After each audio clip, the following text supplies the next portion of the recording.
WhatsApp বন্ধুরা, good morning everyone, welcome to my channel and welcome to another new blog. সকাল সকাল ঘুম থেকে উঠে পড়েছি। সকাল সকাল উঠেছি বলবো না, অনেকটা বেলা করেই উঠেছি, ছুটি চলছে জানোই তো তোমরা।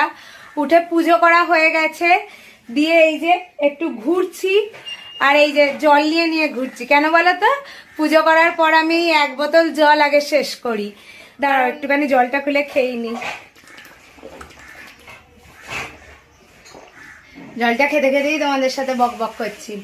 আজকে তো মামাকে এক জায়গায় নিয়ে যাবে বলেছে, চলো মায়ের কাছে যাই। মা বাসন মাজছে কেন গো সকাল সকাল? চলো ব্রেকফাস্টটা করে নি। আমার কাছে এটা সকাল সকালই, তোমার কাছে বেলা 11টা, মানে বিশাল বেলা। ও মামা চলো খাবার খেয়ে নি। যাচ্ছি তোমার সাথে খাবো। তুমি আমার জন্য এতক্ষণ ওয়েট করলে, আর আমি তোমার জন্য একটু ওয়েট করবো না?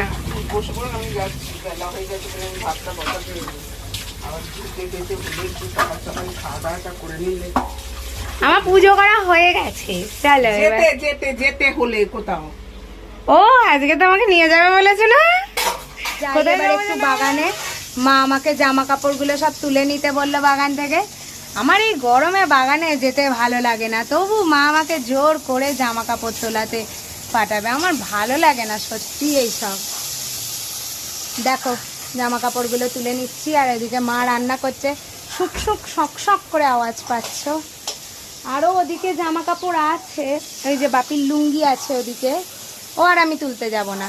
আমি আপাতত এই দুটো তুলে নিলাম, আর এই রোদে নেমে আমার আর তুলতে ভালো লাগছে। কি গো মা, বাপির লুঙ্গিটাও কি তুলে নেবো?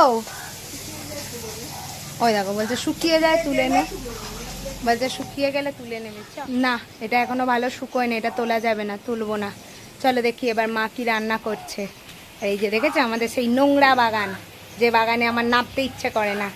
চলো জুতোটা খুলে নিয়ে দেখি মা কি রান্না করছো গো মা আজকে? বাঁধাকপি দিয়ে মাছের মুড়ো দিয়ে করছি। আমার তো হেভি খেতে লাগে এই যে মাছের মুড়ো। হ্যাঁ বন্ধুরা, এর রেসিপিটা অলরেডি আমার চ্যানেলে দিয়ে দেওয়া হয়েছে শর্টসেতে, পারলে তোমরা গিয়ে একটু দেখে নিও। আর কি রান্না করবে গো মা? মাছের ঝাল করব। আর ভাত হয়ে গেছে? ভাত দিয়েছি একটু। ও ঠিক আছে, রান্না করো, আমি আর এই গরমে থাকছি না। চাটনি? আমার বাপির চাটনি ছাড়া চলে না। ঠিক আছে তুমি করো, আমি আর এই গরমে দাঁড়াচ্ছি না, একটু ঘরে গিয়ে পাখার তলায় বসি আরাম করে। তারপর দুপুরে লাঞ্চের পর একটু রেডি হয়ে নিলাম, আর মা আর আমি বেরিয়ে পড়লাম। দেখেছো মা তোমাদেরকে কীরকমভাবে দেখাচ্ছে। তারপর এই যে হাওড়া ব্রিজের ওপর দিয়ে বড় বাজারের কনজেস্টেড এরিয়া, দোকানে দোকানে ভর্তি, সেই এরিয়ার ওপর দিয়ে, এটা আমার খুব পরিচিত রাস্তা, কারণ 5 বছর কলেজে যেতাম। গিয়ে পৌঁছে গেলাম শিয়ালদায় একটা ট্রাইপডের দোকানে, কিনতে এসেছিলাম একটা ট্রাইপড।